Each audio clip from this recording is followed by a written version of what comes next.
ત્યાર પછી આ જે પહેલા તત્વો છે ને આ બધા ખબર છે ને, એના કેટલાક ગુણધર્મો સમૂહ જેવા હોય ને કેટલાક નથી હોતા. બે બાબતે એ બધા તત્વોથી અલગ પડે છે. બે બાબતે. નંબર 1 કદ. આ બધાના કદ અસાધારણ રીતે નાના છે. હું ફરીથી શબ્દ વાપરું છું, અસાધારણ રીતે નાના. દાખલા તરીકે આનું જેટલું કદ હોય એમાં 20નો ઘટાડો થયો, 20 પાઇકોમીટરનો. અહીંયા 20-22નો થયો, 20-22નો થયો, ને અહીંયા 60નો થઈ જાય, 50નો થઈ જાય ફેરફાર, તો નાનું કહેવાય કે નહીં? તમને એમનેમ કદાચ એ આઈડિયા લાવવા કરતાં બેટર છે કે હું તમને બુકમાં એ જ વસ્તુ બતાવડાવું. તમે બુક ઓપન કરો, પેજ નંબર 310 જુઓ. 310માં આ ટેબલ છે ને, ત્યાં જુઓ. એ ટેબલમાં પરમાણવીય ત્રિજ્યા આપી હશે, ઉપરથી ચોથી હરોળ પરમાણવીય ત્રિજ્યા. હવે તમે જમણી બાજુથી જોતા જાઓ, 170 થેલિયમની છે જો, પછી 167, થોડોક 3નો ઘટાડો, પછી 135 અપવાદ છે, થોડીક વચ્ચે જતી રહી, નહીતર 150 જેવી રહેત, પછી 143, પછી જો બોરોનની આમ રિવર્સ બાજુથી જોતા આવ્યા. હવે બોરોનની જોવો જોઈએ, થેલિયમથી જોવાનું ચાલુ કર્યું હતું, 143માંથી સીધી 85 ઘટાડો જુઓ, 165નો ઘટાડો. સમજાણું? કાંઈ અસાધારણ રીતે નાનું કદ. કાઉન્સમાં લખ્યું છે, નીચે લખ્યું છે, જે કાઉન્સ લખ્યો છે એ ધાત્વિક ત્રિજ્યા દર્શાવે છે. કંઈ વાંધો નહીં, આપણે તો એ ધાત્વિક છે કે અધાત્વિક એ ક્યાં જોવાનું જ છે, આપણે તો એની ત્રિજ્યા એ ઇનફ થઈ ગઈ, બરાબર. એ કયા પ્રકારની છે એની બહુ ડિટેલની ચિંતા નથી. આ જ વસ્તુ તમે હજી 2 પેજ આગળ ફેરવો તોય બતાવી દઉં ભેગા ભેગી. 315માં પેજે ટેબલ આપ્યું છે પાછું, એમાંય ચોથી સહસંયોજક ત્રિજ્યા જુઓ. લેડ માટે કેટલી છે? 146. પછી ટીન માટે 140, 6નો ઘટાડો. જર્મેનિયમ માટે 122, 18નો ઘટાડો. પછી સિલિકોનમાં 118, 4નો ઘટાડો. અને પછી કાર્બનમાં 77, 20 ને 18, 30 ને 8, 38 ને 3, 41નો ઘટાડો થયો. એટલો ઘટાડો ક્યાંય જોવા નથી મળતો. જો સમજાણો ફરક? તો હવે હું જે આ શબ્દ વાપરું છું એ યોગ્ય ગણાશે કે આ તત્વોના કદ અસાધારણ રીતે કેવા છે? બધા પહેલા તત્વોના કદ ખૂબ નાના, એટલે એનું રસાયણ વિજ્ઞાન અલગ પડે ને સમૂહના બીજા તત્વોથી. એમ બીજી કઈ બાબતમાં અલગ પડે છે? તો કે આમાં ક્યાંય ડી કક્ષક આવેલી નથી. જો નાઇટ્રોજનની ઇલેક્ટ્રોન રચના લખો, 1s2, 2s2 ને 2p3. આમાં 2d તો હોય જ નહીં, પૂરું થઈ ગયું. હવે એ જગ્યાએ એના પછીનું તત્વ ફોસ્ફરસની લખો, 1s2, 2s2, 2p6, 3s2, 3p3 અને 3d 0. એસ અને પી વચ્ચે ડી આવેલી છે, અથવા તો ભલે ને ડી સાઈડમાં લખો, પણ ડી કક્ષક ખુલ્લી તો ગઈ ને 3 નંબરની. 3 નંબરની કોષમાં ઇલેક્ટ્રોન એકાદો આવ્યો એટલે 3 નંબરની શક્ય હોય એટલી બધી ખુલ્લી ગઈ, એમાં ઇલેક્ટ્રોન ના હોય તો કંઈ. પણ ડી કક્ષક આવેલી છે, એટલે આ ત્રીજા આવર્તમાં બધાય પાસે ડી કક્ષક છે ને બીજા આવર્તમાં કોઈ પાસે નથી. બીજા આવર્તના કોઈ પણ તત્વો નિયોનમાંય ન હોય, આ બીજા આવર્ત સુધી ડી કક્ષકો આવેલી જ નથી.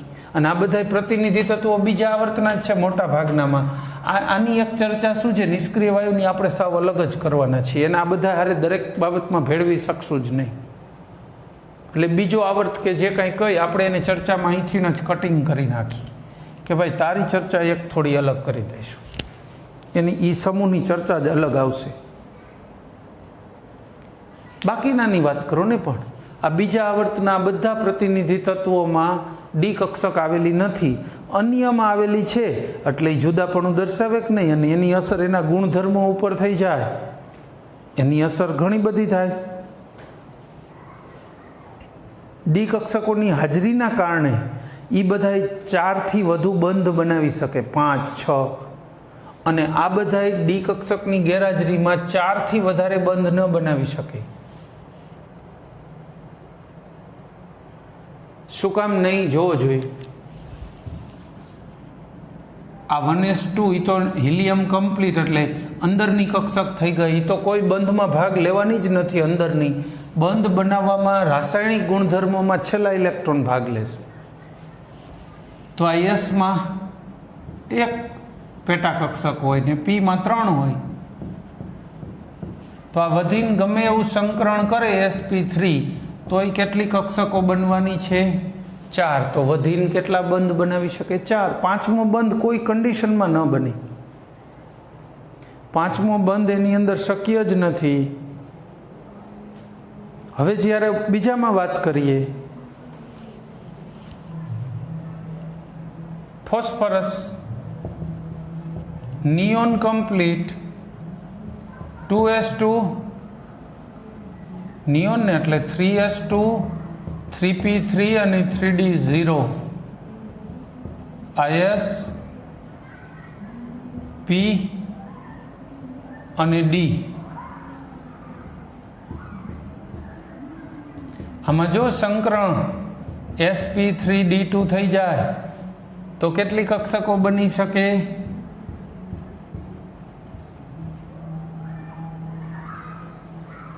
3 ને 3 6 બની જાય. તો એ 6 બંધ બનાવી શકશે કોણ? ફોસ્ફરસ. ફોસ્ફરસ જ નહીં, તમે પહેલા 13મો સમૂહ લ્યો તો એલ્યુમિનિયમની વાત કરીએ. એલ્યુમિનિયમ બનાવી જ શકે. જેમ કે જો બોરોન છે ને એ જોડાય ને તો સંયોજન વધીને આવું બનાવી શકે, BF4 -1 AlF6 -3. જોયો ફરક?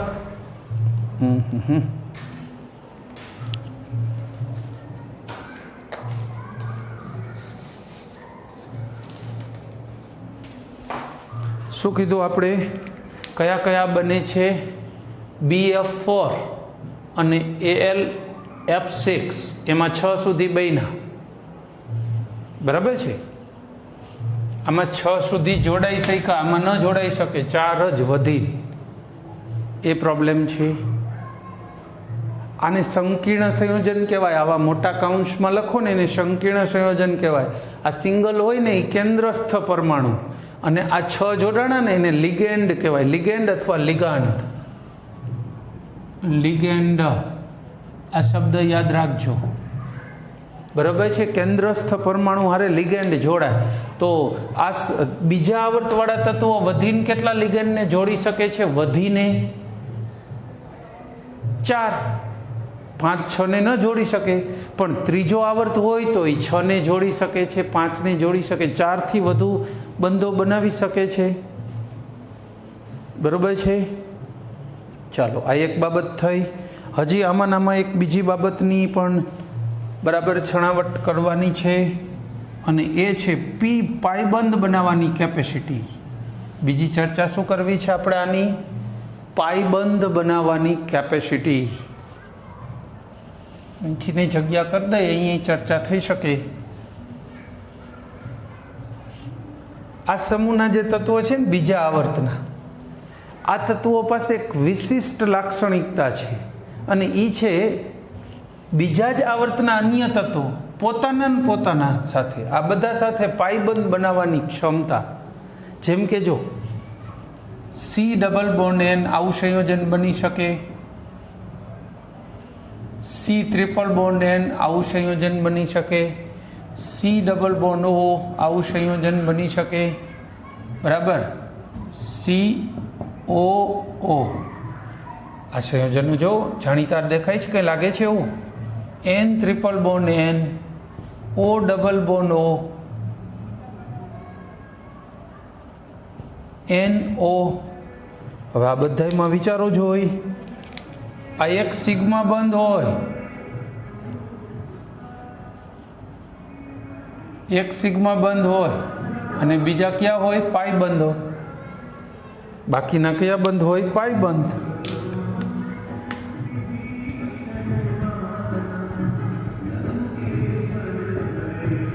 આ પાયબંધ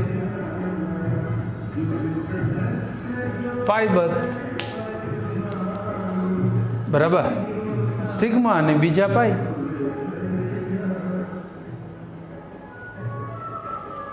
તો આમ પાયબંધ બનાવવાની કેપેસિટી છે ને આ તત્વોની બીજા આવર્તની જાજી છે. અને આના ઇલેક્ટ્રોન કયા કક્ષકના વપરાય પાયબંધ બનાવવા માટે? પી કક્ષકના. આમાં ક્યાં ડી હતી જ. એટલે જે ઇલેક્ટ્રોન પાયબંધ બનાવવામાં જે વપરાણા હોય નાઇટ્રોજનની કઈ કક્ષકના હોય? પીના, એટલે પી પાય. ઓક્સિજનની કઈ કક્ષક હોય? એની એ પી જ હોય ને. આમાં એકેય પાસે ડી કક્ષક તો છે નહીં. એટલે પીપાઈ પ્રકારનો પાયબંધ બનાવે. પાયબંધ કેવો? પાયબંધ પીપાઈ પ્રકારનો પાયબંધ બનાવે. આની ખાસિયત પીપાઈ પ્રકારનો પાયબંધ આ બધાય બનાવી શકે. અંદરો અંદર પોતાની સાથે બનાવે અને એ જ આવર્તના અન્ય તત્વો સાથે બનાવે છે. આવી ખાસિયત ઉપરના ભારે તત્વો, આ બધાને ભારે કહેવાય જેમ નીચે આવો એમ, એ તત્વોમાં આવી ખાસિયત નથી. એ બહુ તો બનાવે ને તો પીપાઈ ડીપાઈ બંધ બનાવે. જેમ કે જો ફોસ્ફરસ છે, પી ડબલ બોન્ડ OH અને OH. આ મેં કોનું સૂત્ર લખ્યું? Phosphoric acid H3PO4, S double bond O, આ OH અને OH જાણીતું છે ને, H2SO4. હવે આમાં વિચારો, આર્યા જો પાયબંધ, આ સિગ્મા ને આ પાય, એક સિગ્મા ને એક પાય, દ્વિબંધ હોય એટલે એક સિગ્મા ને એક પાય હોય ને. તો આમાં પણ સિગ્મા ને પાય બંધ છે. હવે આમાં આ બંધને કેવો પાયબંધ ગણશો? આ પાયબંધને કેવો ગણીશું? તો કે એમાં જો ઓક્સિજન પાસે તો ડી કક્ષક છે જ નહીં, એટલે એ તો પી પાય જ સમજવાની. એસ કક્ષક ડી ભાગ લેશે ડી પાય. એટલે આપણે કેવું છે એમ, એસ કક્ષકની એસ પરમાણુની ડી કક્ષકના ઇલેક્ટ્રોને ભાગ લીધો, ઓ પરમાણુની પી કક્ષકના ઇલેક્ટ્રોને ભાગ લીધો અને પાયબંધ બન્યું. તો આવા પાયબંધને કેવો કહેવાય? ડીપાઈ પીપાઈ બંધ. બરાબર. એકની ડી કક્ષક અને બીજાની પી એમ ભાગ લઈએ તો ડીપાઈ પીપાઈ. આમાંય ફોસ્ફરસની ડી અને ઓક્સિજનની પી, એટલે એ પણ કેવો થયો? ડીપાઈ પીપાઈ બંધ. આ ડીપાઈ પીપાઈ બંધ છે ને એ આ પીપાઈ પીપાઈ બંધ કરતાં નબળા હોય, તૂટી જાય. એ આના જેટલું ટકે નહીં, મજબૂત ના હોય. એ બેમાં મજબૂત ક્યાં ગણાય? પીપાઈ બંધ વધુ મજબૂત ગણાય. ડીપાઈ પીપાઈ બંધ એની સામે ખૂબ નબળા ગણીશું. બરાબર છે. ડીપાઈ પીપાઈ બંધને આની આ બંધની સાપેક્ષે પેલા બંધ સાવ નબળા. હજી આમ તો ડીપાઈ બનાવી શકાય, પણ એ તો તરત બેયના ભેગા જ તૂટી જાય. ડીપાઈ એટલે એની તો કોઈ ચર્ચા જ નહીં કરી, કારણ કે બેયના ભેગા જ તૂટી જાય છે. સ્થિર રીતે એવા સંયોજનો મળવા જ મુશ્કેલ છે. એટલે ડીપાઈની ચર્ચા નહીં કરીએ.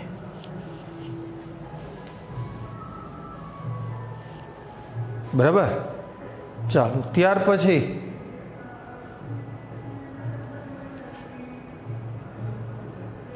એક બીજી વાત છે. માની લ્યો કે નાઇટ્રેટ હોય NO3-2,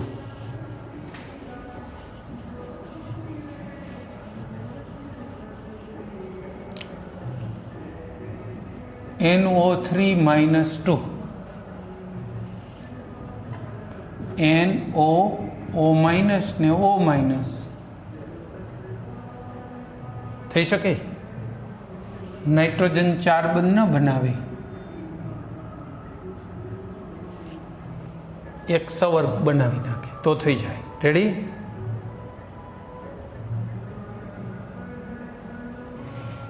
આમાં જુઓ તો આ સિગ્મા બંધ કેટલા થયા? 1, 2 અને 3 સિગ્મા. રેડી? આ એક કેવો કહેવાય? પાયબંધ. હવે ફોસ્ફરસ માટે વિચારો. H3PO4 લખું છું, એટલે PO4 -3 દોરું છું. PO ને O માઇનસ એટલે -3 થઈ ગયું કે નહીં? આ બંધારણ જોવો પહેલા. હવે એમાં વિચારી, આ સિગ્મા બંધ છે, સિગ્મા સિગ્મા સિગ્મા, અને આ કેવો છે પાઈ. તો આપણે શું કહેવા માંગીએ છીએ? 4 સિગ્મા ને 1 પાઈ. આમાં 3 સિગ્મા ને 1 પાઈ. એટલે જેમ સમૂહમાં નીચે આવતા જાઓ એમ વધુ બંધવાળી અવસ્થા સ્થિર મળવા માંડી. જો નાઇટ્રોજનની 5 બંધવાળી અવસ્થા તો શક્ય જ નથી બનતી, તૂટી જાય, બને જ નહીં. જ્યારે આમાં 5 બંધવાળી મળી કે નહીં, એમ સમૂહમાં ઉપર જતા જાઓ એમ શું થતું જાય? ઊંચી ઓક્સિડેશન અવસ્થાઓ મળતી જાય, જેમાં પાઈ બંધનો સમાવેશ હોય અને સિગ્મા બંધનો હોય. એટલે કાઉન્સમાં લખ્યું છે પાઈ બંધનો ફાળો આપે 4 સવર્ગ બંધ. આને સવર્ગ બંધ કહેવાય. આપણે એમ સવર્ગ વાત નથી કરી, સિગ્મા બંધ એમ કહેવા માગીએ છીએ. સિગ્મા બંધને સમાવે અને પાઈ બંધને સમાવે, બધુંય થઈને કેટલા બંધો બને? આમાં 5 બન્યા. જો નાઇટ્રોજન આ સમૂહનું હતું, એમાં 4 બન્યા. તો જેમ નીચે જાઓ એમ નંબર ઓફ બંધ વધતા જાય, બરાબર. અને વધતા હોય એવા આયનોની સ્થિરતા વધે. PO4 -3 સ્થાયી હોય, પણ નાઇટ્રોજનમાં આવા 5 બંધવાળું સ્થાયી આયન એકેય નથી મળતું. તો આ છેલ્લી ચર્ચા ચોપડીમાં ગોટાળે ચડાવે છે. ચોપડીની ચર્ચા જ બરોબર એટલી પૂરતી નથી, અપૂરતી ચર્ચા છે અને યોગ્ય પણ નથી. ચર્ચાની યોગ્યતા સાબિત કરવી જોઈતી હતી. કઈ રીતે યોગ્યતા નથી? આપણને કઈ બાબતમાં મુશ્કેલી પડે છે કે આપણે યોગ્યતાને ના પાડી છે? એને સ્પષ્ટ કહેવું જોઈએ સમજાવવા માટે કે ઉપરના બીજા આવર્તના તત્વો નીચી અવસ્થાવાળા સ્થાયી એનાયન બનાવે છે, જ્યારે ઊંચા તત્વો અથવા નીચે જાઓ એમ ત્રીજા ચોથા પાંચમા આવર્તના તત્વો ઊંચી ઓક્સિડેશન અવસ્થાવાળા સ્થાયી તત્વોનું નિર્માણ કરે છે. બરાબર છે? આવું કહેવાનું હતું. આ સાથે આપણો ઇન્ટ્રોડક્ટરી પોર્શન કમ્પ્લીટ પૂરો. ઇન્ટ્રોડક્શન લેવલની વાત કમ્પ્લીટ પૂરી. હવે અહીંથી આપણે માત્ર 13મા સમૂહની ચર્ચા કરીશું. આની ચર્ચા બધી પૂરી થઈ જાય. ચર્ચામાં શું કરવાનું હોય? આ તત્વો ક્યાંથી મળી આવે છે, એને પરમાણુય ત્રિજ્યા, આયનીકરણ શક્તિ, વિદ્યુત ઋણતા, પછી એની ઇલેક્ટ્રોન રચના, એવું બધું. પછી એના ભૌતિક અને રાસાયણિક ગુણધર્મો, પછી એના મહત્ત્વના જે આગળના તત્વો હોય ને એના સંયોજનો, બોરોનના, એલ્યુમિનિયમના, એવું. એટલે સમૂહ પૂરો. પછી એવી જ બાબતો આ સમૂહ માટે. એટલે આપણું આ ચેપ્ટર જ પૂરું. જેવું એસ વિભાગ હતું ને એ જ રીતે સરળતાથી પતી જશે આ બે સમૂહ. એટલે 11માનું કામ પૂરું પી વિભાગનું. બરાબર છે? પી વિભાગનું 11માનું કામ પૂરું.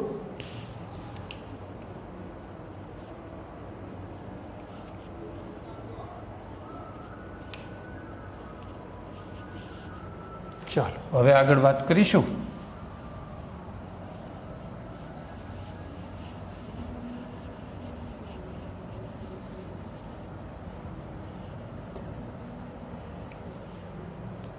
અહીંયા આપણું ઇન્ટ્રોડક્ટરી પોર્શન પૂરો થઈ ગયો છે.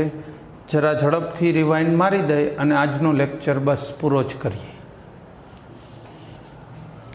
આજના લેક્ચરમાં મહત્ત્વની બાબત જે યાદ રાખવાની છે એટલી પહેલાં નોટ કરાવી દઉં.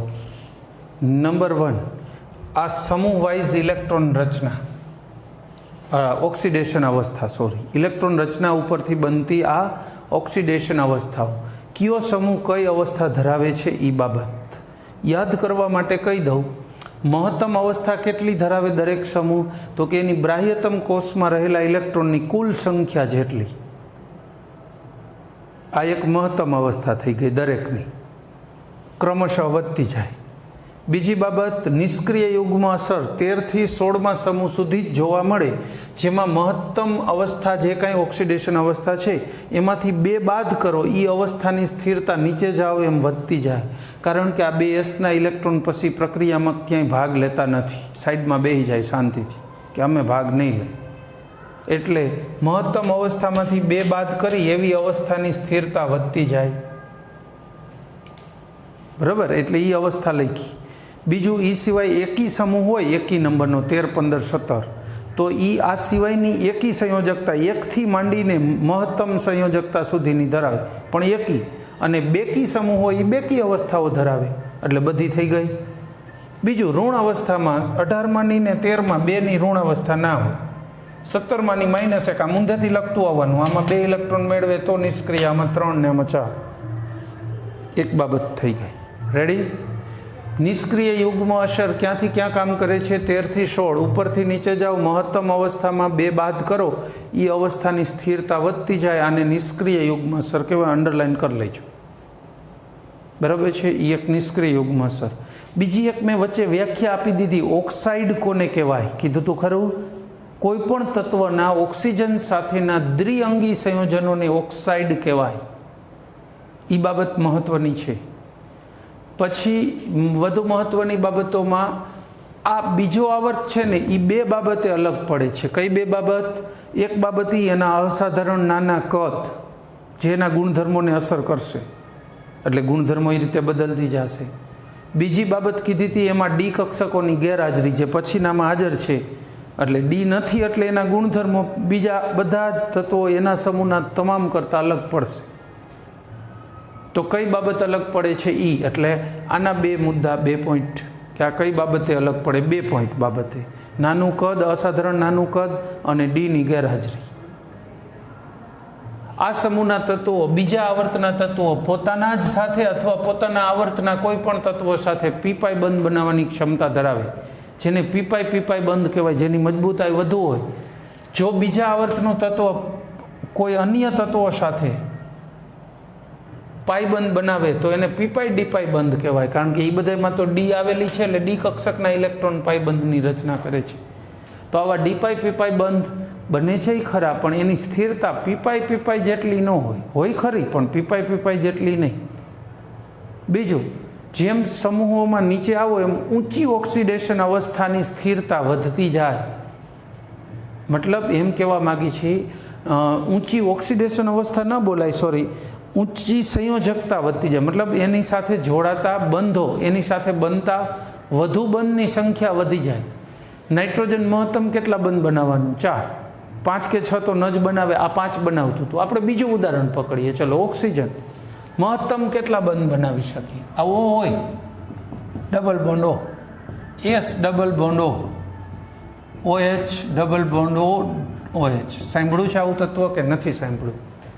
સલ્ફ્યુરિક એસિડ છે ને, આ મહત્તમ આને કેટલા બંધ બનાવ્યા? 2 જો, પણ સલ્ફરે કેટલા બનાવ્યા? 2, 4, 5 અને 6 બંધ. સમજાણું?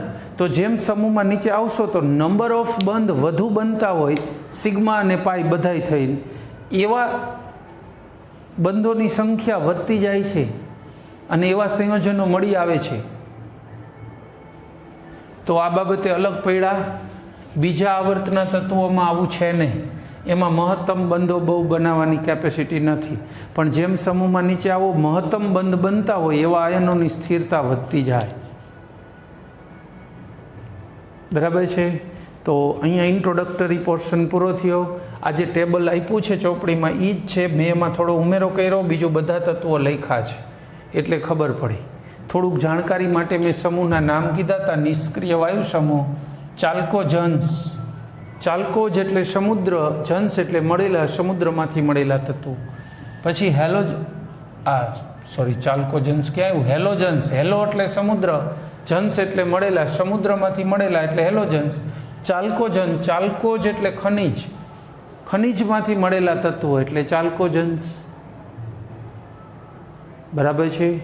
આ ઉપરના તત્વો બધા કેવા હોય? આટલા આમ વળાંક સુધી આમ અધાતુ, આ વચ્ચેના અહીંયા અર્ધ ધાતુ, આ પટ્ટો, અને પછી અહીં નીચેના આ બાજુના ધાતુ. સમૂહમાં ઉપરથી નીચે આવો, અધાત્વિક વલણ ઘટતું જાય અને ધાત્વિક વલણ વધતું જાય.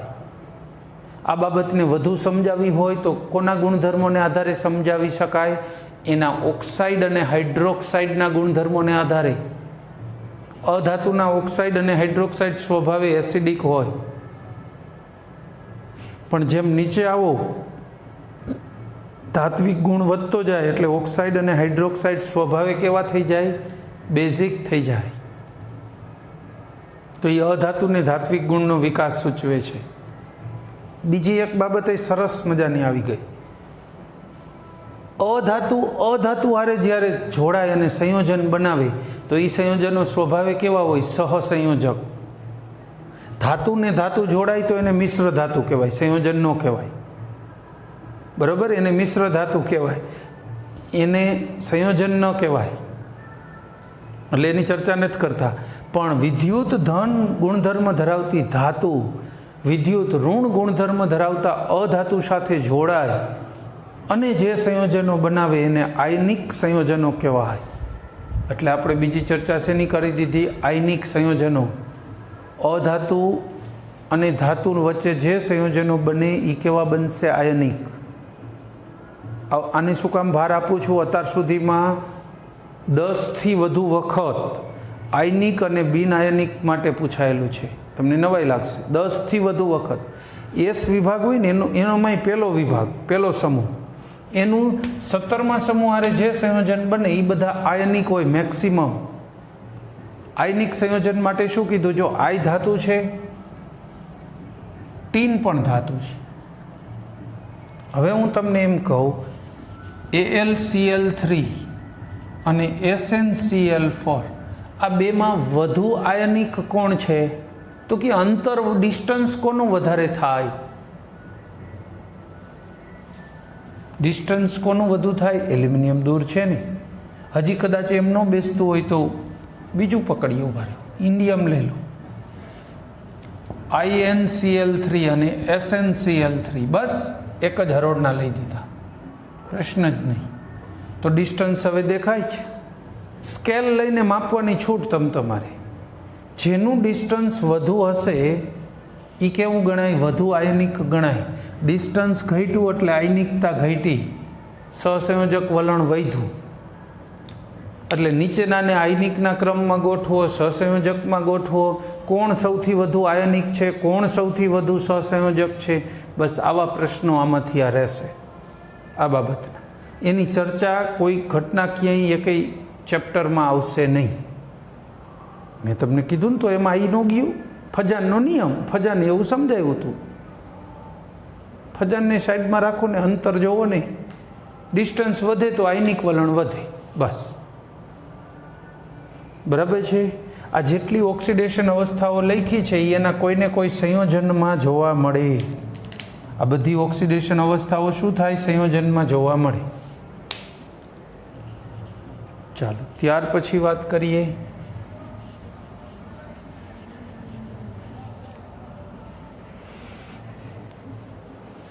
આયનની સંયોજકતાની વાત થઈ. બીજું ઇલેક્ટ્રોન રચના. આપણે એક ચર્ચા એની પણ કરેલી. શેની? ઇલેક્ટ્રોન રચનાની. કઈ રીતે ખરી? હિલિયમ એક અપવાદ છે. જો એની ઇલેક્ટ્રોન રચના આ સમૂહ સાથે મેચ નથી થતી, છતાંય એનો અભ્યાસ આ સમૂહના તત્વો સાથે જ કરવામાં આવશે, કારણ કે એના બાકીના ગુણધર્મો મેચ થઈ જાય છે 18મા સમૂહ સાથે માટે. બરાબર છે?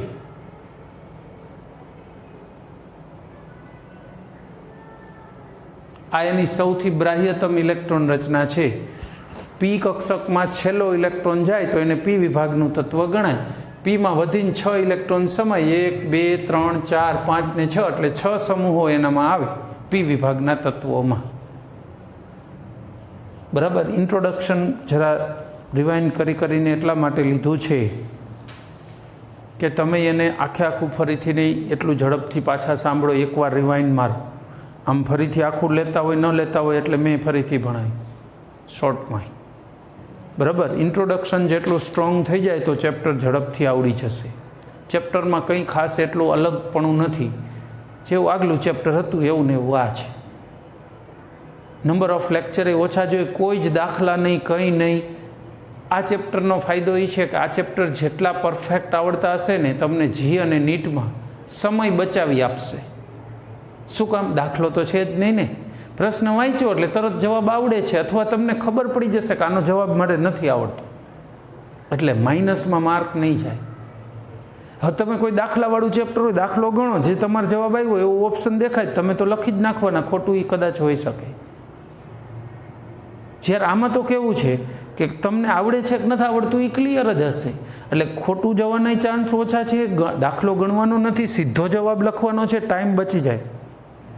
કેમિસ્ટ્રીમાં જે વિદ્યાર્થીઓ અકાર્બનિકની તૈયારી, કેમિસ્ટ્રી 3 ભાગમાં વહેંચાયેલું છે, કાર્બનિક, અકાર્બનિક અને ભૌતિક રસાયણ. કાર્બનિક રસાયણ, અકાર્બનિક અને ભૌતિક રસાયણ. તો આ અકાર્બનિક રસાયણ કહેવાય બધું, હાઇડ્રોજન ચેપ્ટર, પછી ત્રીજું ચેપ્ટર, બરાબર, અને આ બધા ચેપ્ટરો એસ ને પી વિભાગવાળા. આ અકાર્બનિક જેટલું સારું આવડતું હોય ને એટલો સમય જી નીટમાં બચે જ, ઘણો બધો પુષ્કળ સમય વધે છે જી નીટમાં, બરાબર. સારું, તો આ સાથે આપણો લેક્ચર પૂરો કરીશું. કમ્પ્લીટ ઇન્ટ્રોડક્શન પૂરું, રિવાઇન્ડ કરીને પણ પૂરું થયું. Thank you. જય હિન્દ.